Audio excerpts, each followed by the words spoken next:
नमस्कार श्रोते बंधुओं, आप सुन रहे हैं रेडियो बागा जतीन। मैं हूं प्रवीण और हमारे साथ आज स्पेशल गेस्ट हैं उदड़ा एरिया की एक महिला लीडर जागेश्नी दास मंगराज। आज सुनते हैं उनकी कहानी। आज हम बात करेंगे महिला सशक्तिकरण के बारे में, वुमेन एम्पावरमेंट के बारे में। हमारे मयूरभंज में जागेश्नी दास मंगराज एक महिला बुनाकार संगठन के साथ काम कर रही है और वहाँ पे महिला सशक्तिकरण कर रही है। तो मैडम बताइए, आपके हिसाब से महिला जो वुमेन एम्पावरमेंट क्या है? अभी मैं तंत्रगाथा वुमेन उबर प्रोड्यूसर कंपनी, जो एक प्रोड्यूसर कंपनी OFP और नाबार्ड की सपोर्ट से बना है, वहाँ की CEO हूँ। और वहाँ की जो वुमेन है वो जब हम लोगों ने उनसे बात किए थे, वो एक घर में रह के काम करने वाले, ओनली कुकिंग करना या फिर घर का जो काम वाले, उतना ही उनके लाइफ में था।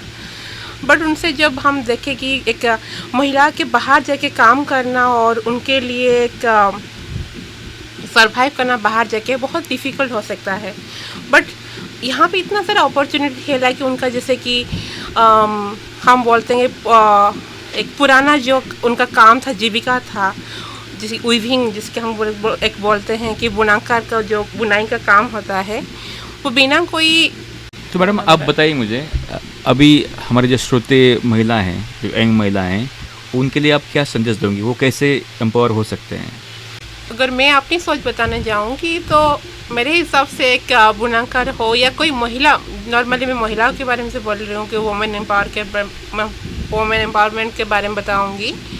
तो एक महिला को ओनली एजुकेशन नहीं, अपनी आर्थिक व्यवस्था के हिसाब से भी वो एक सक्षम होना चाहिए, क्योंकि आज की टाइम पे एक महिला का आर्थिक सक्षम होना बहुत ज़रूरी है।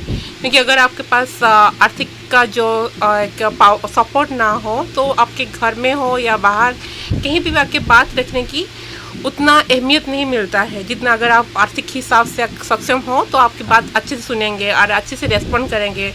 अगर आपकी बातों में उतना है कि आपको उतना अच्छा आइडिया आया है या फिर कोई कुछ नया सोच है, तो वो चीज़ों को अच्छे से इम्प्लीमेंटेशन हो सकता है।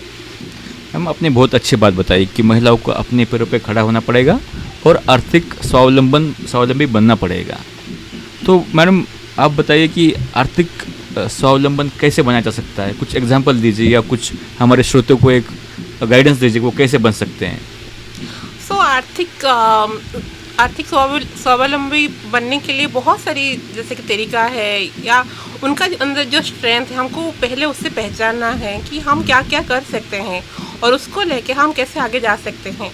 बहुत सारी महिला, जैसे कि हम जानते हैं कि घर में बोलते हैं कि मेरी बेटी बहुत अच्छी ड्राइंग करती है, या फिर झोटी डालती है, या फिर रंगोली बनाती है, या खाने बहुत अच्छा बनाती है, या बॉडी पापड़, ये सब बहुत अच्छा हुनर है उनके पास, या सिलाई कढ़ाई बुनाई, ये सारी चीज़ें सब हम उनकी इतने अच्छे तारीफ़ करते हैं, घर में हो रिलेटिव्स में हो। अगर वो अपना वही स्ट्रेंथ को लेके आगे जा सकते हैं, उनके लिए बहुत ही एक बड़ा अपॉर्चुनिटी जो कि आगे समाज में उनका इंतज़ार कर रहा है। तो मैम आप बोल रहे कि एक अपनी हॉबी जो होती है, हॉबी को कमर्शियल उससे थोड़ा अर्थार्जन करने के लिए उसका एक थोड़ा सा एक नॉर्मल महिला के लिए थोड़ा प्रोसेस समझाइए। अपनी हॉबी को, अपनी जो पास टाइम एक्टिविटी है, उससे कैसे पैसा कमाया जा सकता है?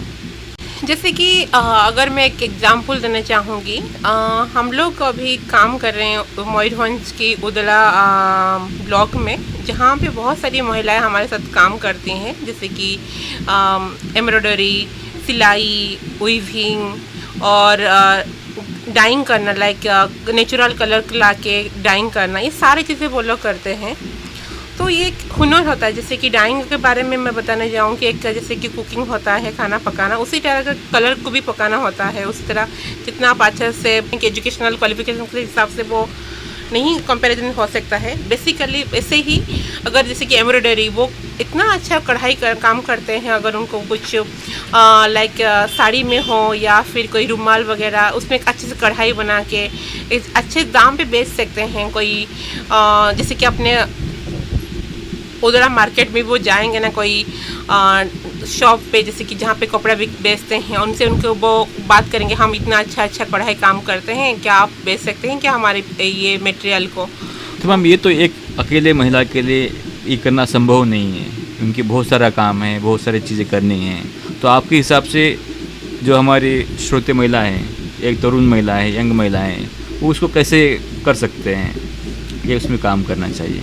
जी, जैसे कि हमको पता है कि और गवर्नमेंट बहुत सपोर्ट करता है एसएचजी ग्रुप को, उनको फंडिंग देता है, उनको बहुत ही रियायत मतलब बहुत ही कम अमाउंट का जो रहता है बैंक लोन बैंक लोन में बहुत ही क्या बोलते हैं उसको, सब्सिडी देता है। और बहुत सारी चीज़ें जो होते हैं कि अपॉर्चुनिटी, उनको ट्रेनिंग दिलाना या कहीं बाहर भेज के उनको और नॉलेज उनके अंदर डालने के लिए सारी चीज़ें उनको हेल्प करती हैं।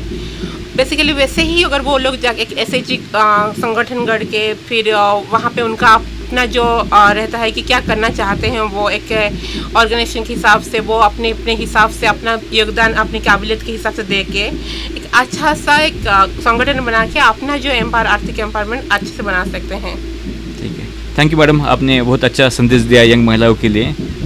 मैं आशा करता हूँ कि हमारे श्रोते महिला इसको सुन के कुछ अपने जीवन में इसको अप्लाई करेंगी और कुछ सब साथ मिल के, जैसे कि हिंदी में कहावत है, बिना सहकार ना ही उद्धार, तो आप सब साथ मिल के कुछ अच्छा करेंगे। Thank you madam. Thank you so much.